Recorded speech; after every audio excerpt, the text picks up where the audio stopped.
கதையின் பெயர் என் கர்வம் சாய்ந்ததடி. கடைசி அத்தியாயம்.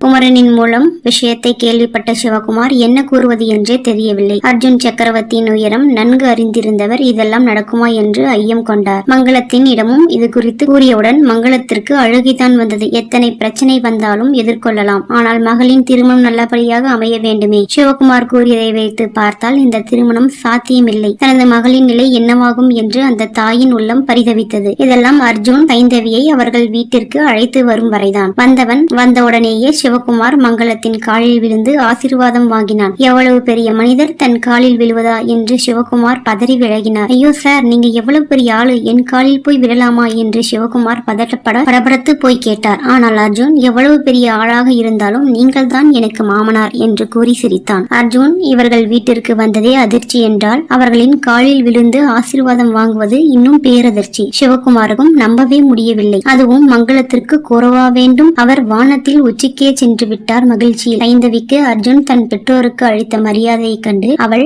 அவனை காதலாக நோக்கினாள். அவளின் காதல் பார்வையை கண்ட அர்ஜுன் கண் சிமிட்டி சிரித்தான். இதற்காக அல்லவா இவ்வளவும் செய்தான். சைந்தவியின் பெற்றோரிடம் திருமணம் சம்மதம் பெற்ற பிறகு திருமண வேளையில் அதிரடியாக இறங்கினான். தன் பெற்றோர்களிடம் விஷயத்தை கூற முதலில் மறுத்தவர்கள் தனது மகனின் குணம் தெரிந்ததால் ஒன்றும் கூறாமல் விட்டுவிட்டனர். அவர்களிடமும் சம்மதம் பெற்று அதிவிரைவிலேயே பிரம்மா.